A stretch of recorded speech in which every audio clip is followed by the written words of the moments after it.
जब खुले में रहते हैं तो धूप से बड़ा सैनिटाइजर कोई नहीं। धूप में अगर आप आधे घंटा भी काम करते रहेंगे तो किसी तरह का कोई इन्फेक्शन नहीं हो सकता। लेकिन जो ऑफिस में बैठते हैं, जो मॉल्स वगैरह में बैठते हैं, जो एयर कंडीशनर्स में बैठते हैं, हवा वही घूमती रहती है। और सबसे खतरनाक होता है जहाज में चलना, ट्रेन में चलना, बस में चलना।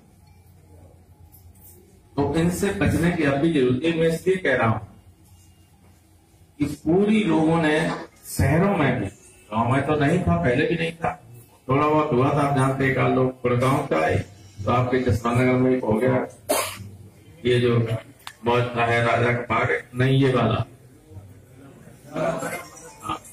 यहां से शुरू हो गया। कुछ आ गए वहां से सूरत से, कुछ अहमदाबाद से, तो इटावा के दूसरे स्टॉक फैल गया। इसलिए सावधान रहने की बहुत जरूरत है। होली पे महाराष्ट्र से लोग फिर आएंगे बहुत, और महाराष्ट्र में ही सबसे ज्यादा है।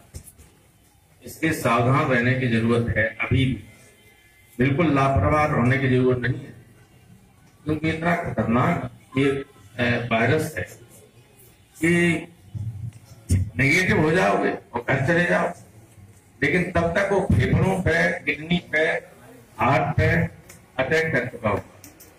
आदमी घर होके चला जाता और जितनी मौतें हुई वो पोस्ट कोविड मौतें हुई।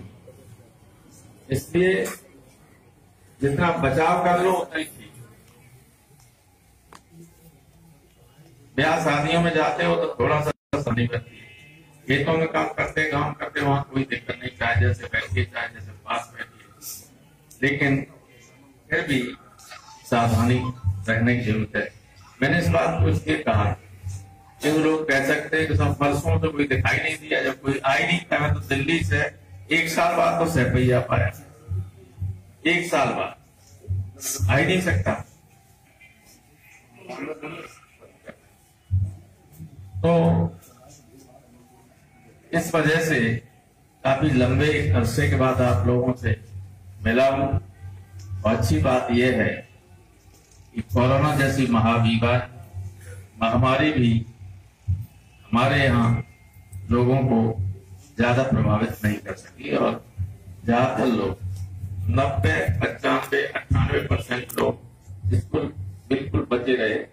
2% लोगों को ज्यादा से ज्यादा हुआ हो, उसमें भी 99% लोग ठीक। और इटावा में थोड़ी सी संख्या इसलिए ज्यादा हो जाती थी, जो सैफई मेडिकल यूनिवर्सिटी है, उसका जो अस्पताल एक था जो कोरोना के लिए निश्चित किया गया था, वो L3, मतलब जो सबसे गंभीर मरीज होंगे वो वहां आएंगे। L1, L2 और थे, यहाँ जसवंतनगर में भी एक था और वहां भी था अम्बेडकर अस्पताल। लेकिन जो सबसे गंभीर मरीजों का था वो वही था, वो इटावा, फिरोजाबाद, मैनपुरी, फर्रुखाबाद और एटा, 5 जिलों के गंभीर मरीज वहीं रेफर किए जाते। तो उनसे भी थोड़ा बहुत लोगों को लग जाना, वहां जाना मुश्किल था। और मरीजों को, जो सामान्य मरीज थे, उनको देख नहीं रहे थे डॉक्टर, पहले कोरोना टेस्ट कराई। तो दिक्कतें बहुत ज्यादा हुई। कोरोना से कम मरे, लेकिन और बीमारियों से ज्यादा इसलिए मर गए कि डॉक्टरों ने देखे। और एक अस्पताल में निकला है, कहीं 10 अस्पताल सील कर दिया गया। इटावा में आपने देखा होगा, एक मोहल्ला में अगर कोई निकल आया तो उसका घर सील कर दिया गया, मोहल्ला ही सील कर दिया गया। ये पूरे झमेले रहे। इस वजह से लोग बहुत कम आ पाए। लेकिन इस दौरान और गतिविधियां हो गई। इस वक्त बड़े पैमाने पर आपके यहाँ आलू खुद रहे हैं, ज्यादातर लोग उसी में लगे हुए हैं। और पिछले कुछ वर्षों से यहाँ इस इलाके में 2-3 लोगों का ऐसा आतंक रहा, उससे आम जनता बहुत परेशान रही।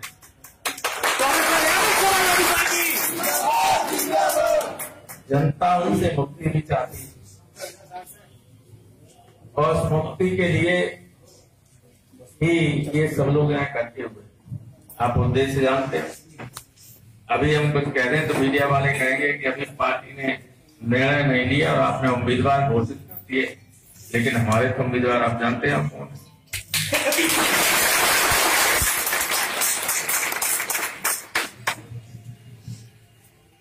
जो बहुत बड़े 30 मार्का थे, जो 10-10 राइफलें लेके चलते हैं, वो इस लड़के के खिलाफ चुनाव लड़ रहे हैं। और ये जानकारी मैं फोटो के उत्तर प्रदेश के सारे बड़े नहीं है, जो राइफलें बाहर रखेंगी वो चुनाव की घोषणा होने के बाद सब जमा हो जाएंगे।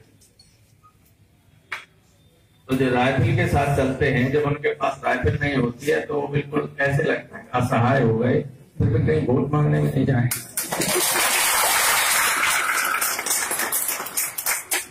और जरूर बिना राइफल के चलता है तो फिर कोई डर नहीं होता, वो कहीं भी जा सकता है, कभी भी जा सकता है, वो कुछ रहता है ना। तो ये है, तमाम चीजें आएंगी, लेकिन अब भी कोई पुलिस का आदमी, कोई प्रशासन का आदमी किसी तरह का कोई पक्षपात नहीं कर पाए। प्रधान के पर्चे कैंसिल करा दिए जाते, जिसको चाहो वही प्रधान बनेगा, जिसको चाहो वही बीडीसी बनेगा, कौन प्रमुख बनेगा, कौन जिला परिषद का सदस्य बनेगा, ये सब यहाँ रिटर्निंग अफसर से बाहर तय हो जाते। तो ये नहीं हो सकता। प्रशासन ने पूरा आश्वस्त किया है कि पूरी तरह से स्वतंत्र और निष्पक्ष चुनाव होंगे इटावा में, और मुझे लगता है कि निष्पक्ष ही होंगे, क्योंकि ऊपर से नीचे तक पुलिस के लोग, चाहे एडीजी हो, चाहे आईजी हो, चाहे एसएसपी हो, मुझे लगता है उनके लोग सब निष्पक्ष अधिकारी हैं। तो निष्पक्ष अधिकारी होता है तो उसके लिए गलत काम करने वाला चाहे किसी दल का हो, वो अधिकारी किसी दल का नहीं होता। वो अपनी अंतरात्मा को दबा के कोई काम नहीं कर सकता अगर वो निष्पक्ष है।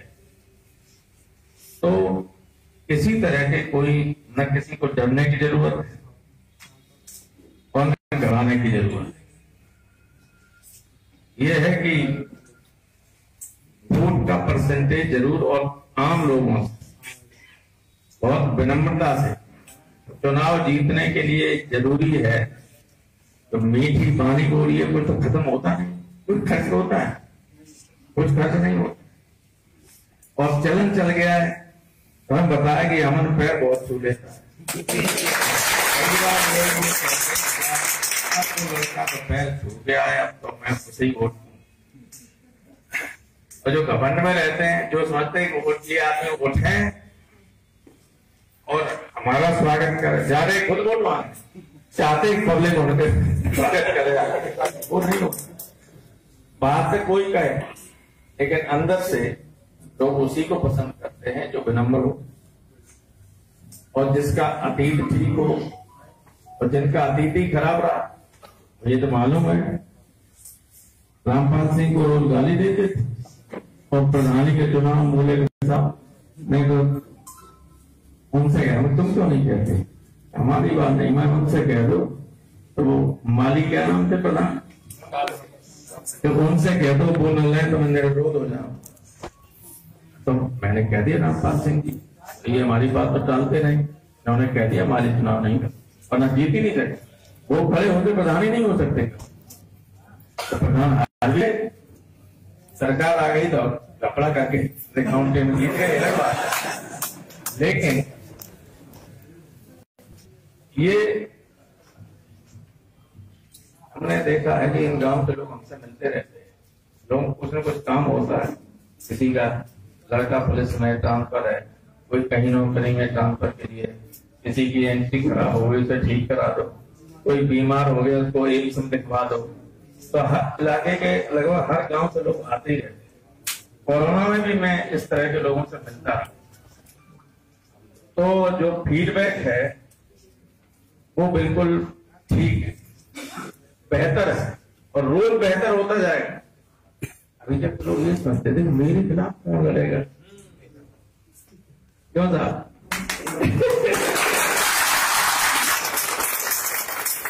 लड़के को जितवा दोगे, हाथ उठाओ।